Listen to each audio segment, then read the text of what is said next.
Hey guys, today I played a chess game against one of the strongest chess players I've ever played. He is rated 3100 on chess.com.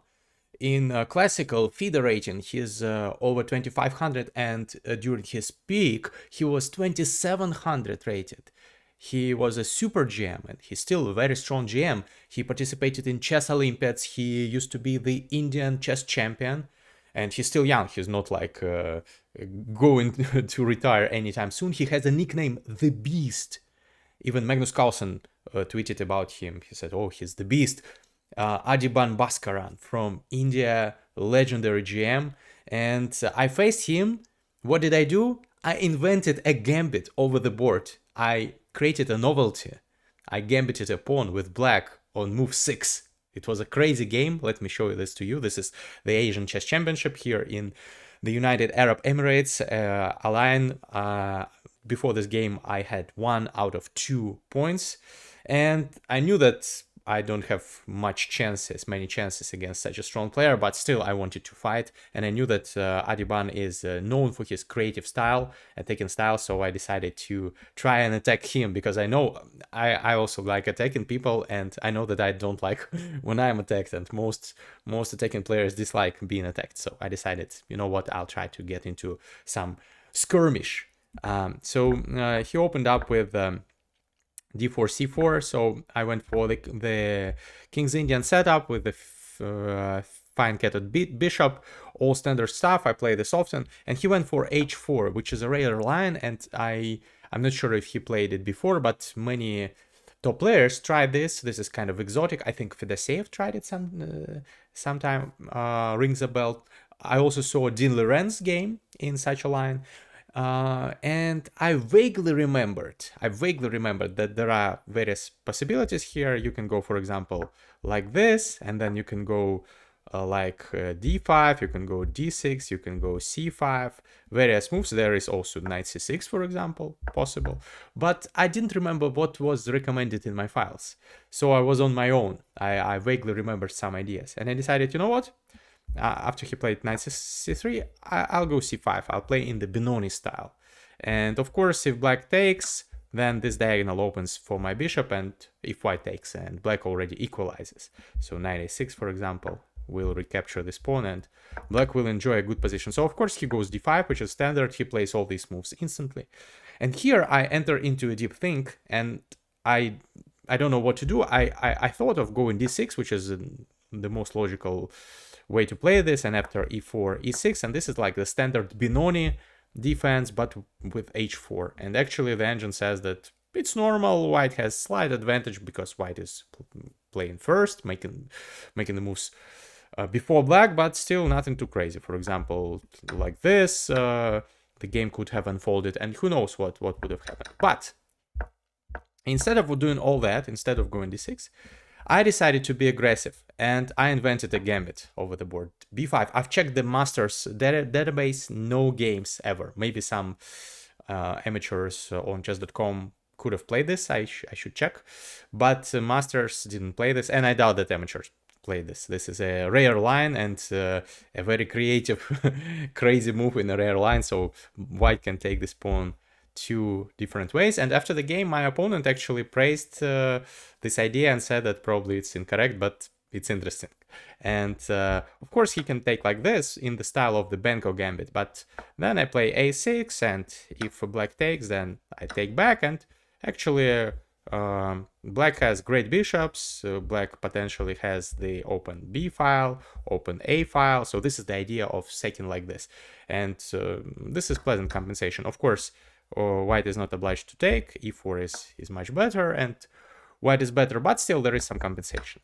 But instead, my opponent knew that if you can take with a knight, it's sometimes better to take with a knight to not spoil the pawn structure, and this is logical, even though the engine actually prefers taking with a pawn, surprisingly. And my idea was, I thought that he'll take like this, and while coming up with the idea for this gambit, I thought that I'm very clever. I'll go knight e4. Now he cannot drop back so easily because my bishop and my knight are controlling this c3 square, and I want to jump out with the queen to check him and make him commit some uncomfortable decisions. for him. So here, after knight a4, he thought for some time, and he went knight f3 to be able to block my checks. And now I thought first maybe I'll check first, but then I came up with a6. So the idea is that, yes, he can, for example, go queen a4 instead of retreating. And if I take my rook, but that's exactly what I wanted to do. I wanted to sacrifice the exchange here. And actually the engine approves. The engine says that I'm kind of clever. Queen takes, bishop a6. This is what I wanted to do. And the engine says white is a little bit better, even though white is up 3 points of material, and a rook and a pawn for a knight. But black has such activity that it's almost equal. So this would be very interesting stuff, but unfortunately he did not go for this. Queen a4, I would sacrifice the rook for the knight. I also thought, yeah, I thought that he would retreat like this, knight a3, and this is what he did. But after the game, he told me that he was considering actually even knight c3, sacrificing the exchange himself. This is how creative he is and attacking. So takes, check, and he blocks with the bishop. And if I take the rook, he takes with the queen. And actually the engine approves of such sacrifice. The engine says that white enjoys great compensation. White will play h5 next, and the position is around equal. But my dark squares are like very vulnerable because I no longer have the dark squared bishop. So white has compensation, but he decided against it. He told me that he decided to not sack because he didn't see anything wrong with knight a3, and actually knight a3 is a great move. But the knight on the rim is notoriously dim, so this is my compensation. Now the evil bar shows plus 0.5. So plus half a pawn advantage for white, even though white is up a pawn, because my pieces are so active. My bishop is a monster, my knight is positioned in the center of the board, and his knight is not so nicely positioned. This h4 pawn is not, it's not obvious if this move is a good one for white, or if white would have preferred the pawn to be back on h2, because there is no attack. There's just one rook here. The bishop is not developed. The queen is not developed.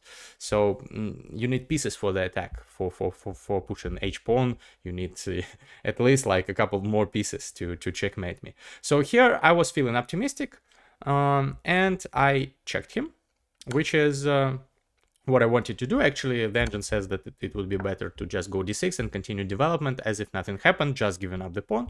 But I decided to pin him like this, queen a5, and he has to drop back with the knight, and now the knight is pinned. And his position is a little bit clumsy. His bishop cannot go out, his queen cannot go out that easily. This bishop is seeing its own pawns, so I really thought that I have something here, but turns out that it's not very correct the way I played this position. But it's hard to play when you are down a pawn against such a strong grandmaster and you have no concrete ideas, no forcing lines to checkmate him. So the engine recommends f5 here, for example. I didn't think of this move even. I decided to go d6, which is also logical. He cannot take my knight, of course, because he is pinned. And here he found the best move and started playing very, very precisely. Actually, my opponent played this game at 95% accuracy, close to engine level. Because he is very strong. He used to like share the third place in the Tata Steel tournament, surpassing the likes of Yan Nepomniachtchi or Anish Giri. So he's very strong. And he found g3, which is the best move here because e3 is not that good. It gives up some of the advantage, even though it's also possible to develop the bishop like this, but g3 is much better. And interesting enough that if he pushes the pawn, for example, I thought of some variations while he was thinking. I didn't think that he would do this, but I thought it's funny.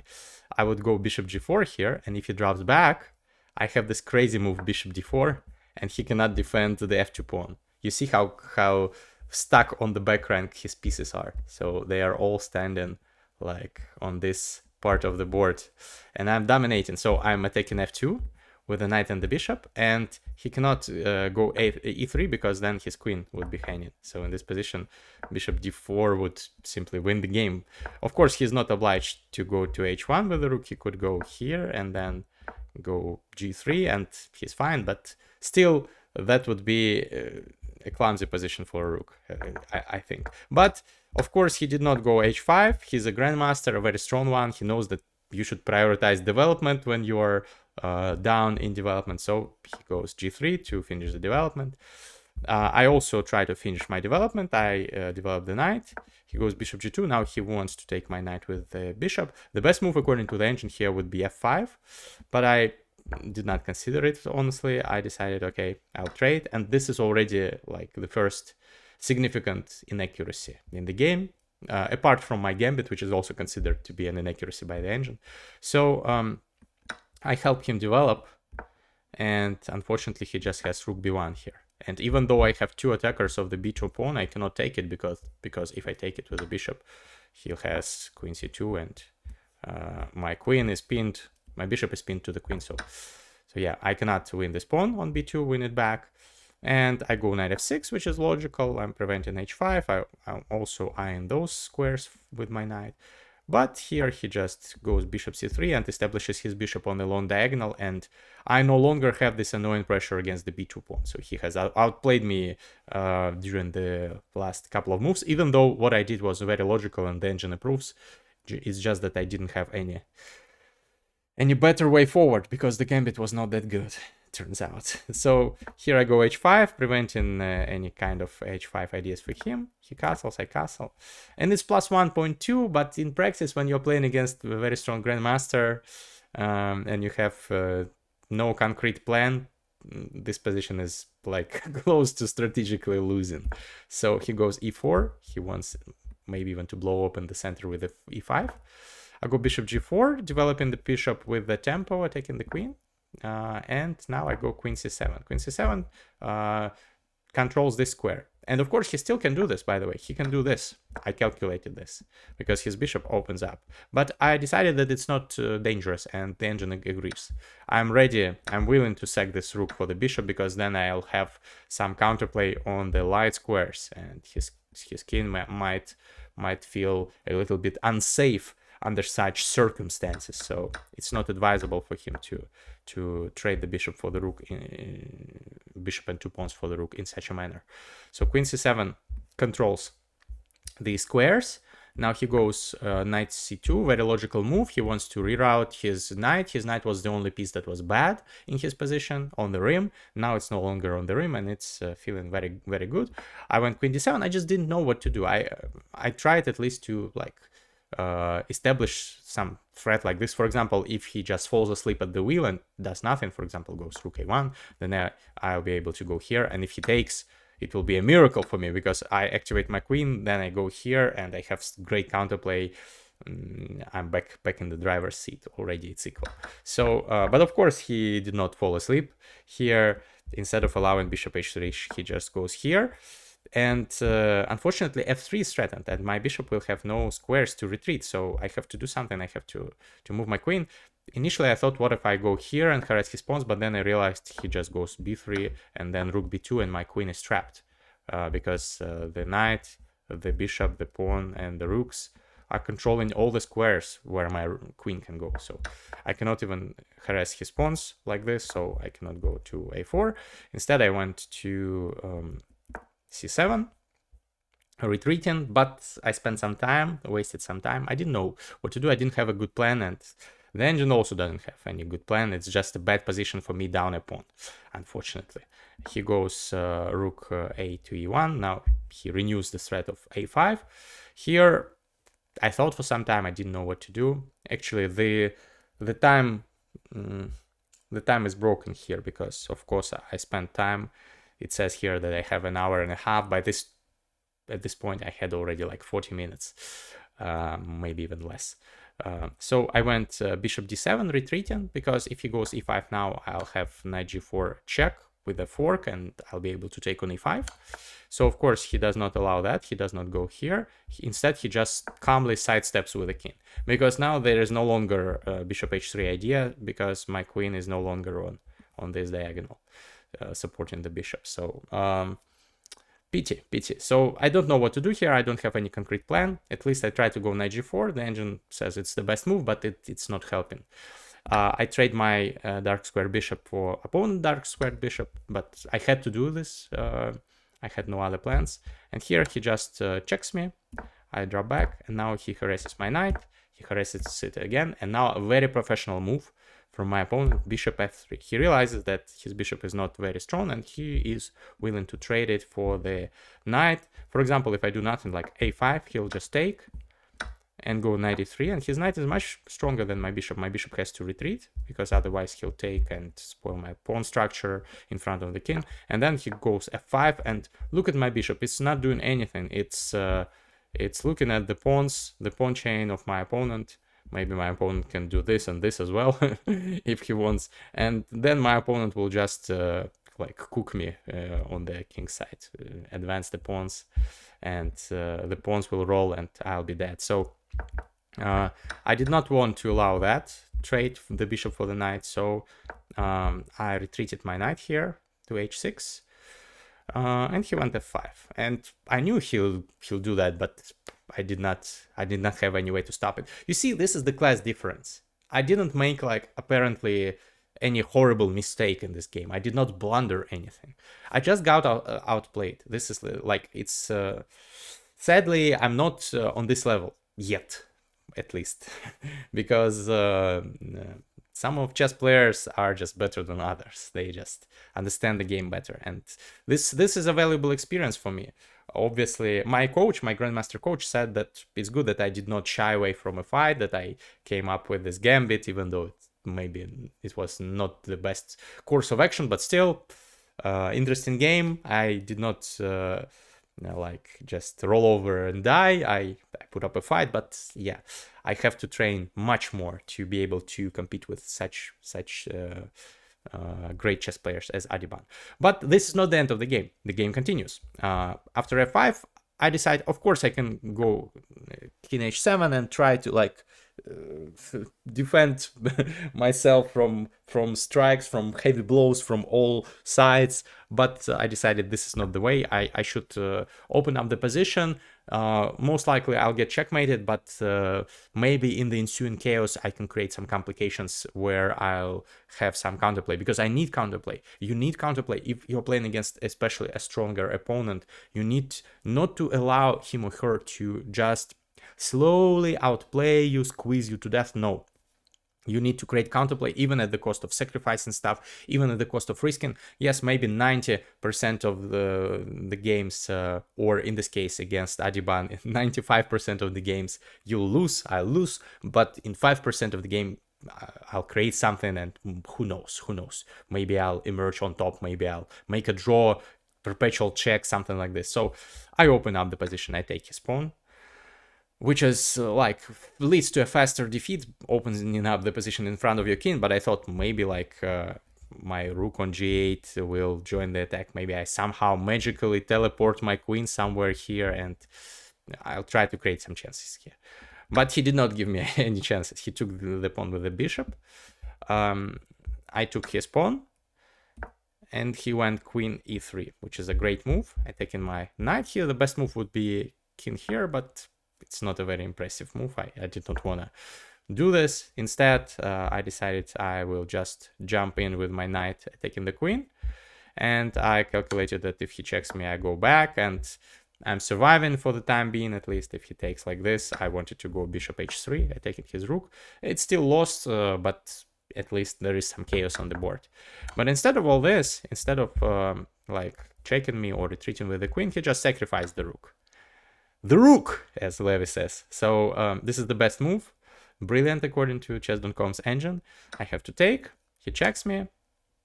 Here I block. Takes, check. And from afar, I saw that he could sacrifice the rook, but I thought, okay, if he sacrifices the rook, maybe I have some chances even. But of course, I don't have any chances. My king is wide open. What's more, he has this beautiful sequence of moves. Check. Rook takes e4. And he's threatening rook g4, and from afar I thought I'll just go queen d7, but then I realized that if I go queen d7, he has this beautiful ladder with the queen, like triangulation with the queen. Check. Now this check, and now this queen is defending this square, and now rook g4 check. And my king has no squares, and I have to give up the queen, and this is just lost. Queen and knight are better than 2 rooks, queen and knight, and even a couple of pawns as a bonus. So unfortunately, queen d7 or queen c8 to stop rook g4 do not work, because they do not stop rook g4 because of this triangulation of white queen, and I'm simply lost. I thought maybe I should resign here, but I made like a couple of more moves. I went rook f6, still trying to maybe hope for some miracle, but he just checked me and checked me like this, and I resigned because I saw that I will be mated in three moves. So queen h5 check. If I go here, can you find the checkmate? Checkmate in 2 in this position. Queen h8 check. Only move is here, and the final coup de grace, rook g7 checkmate, because this pawn is controlling the square. So I resigned the game, and it was a valuable experience. But playing 2 GMs in a row is tough, especially Indian GMs. Indian chess players are the best these days. So I'm happy that tomorrow I'm no longer playing a GM. I'm playing just like a master, I think a FIDE master. So maybe I have more, probably I have more chances against masters. Definitely, I've defeated some masters over the board already. So I'll try to get some points in this tournament. Write it in the comments if you believe in me and what do you think about this game. And thank you for watching. See you in the next one.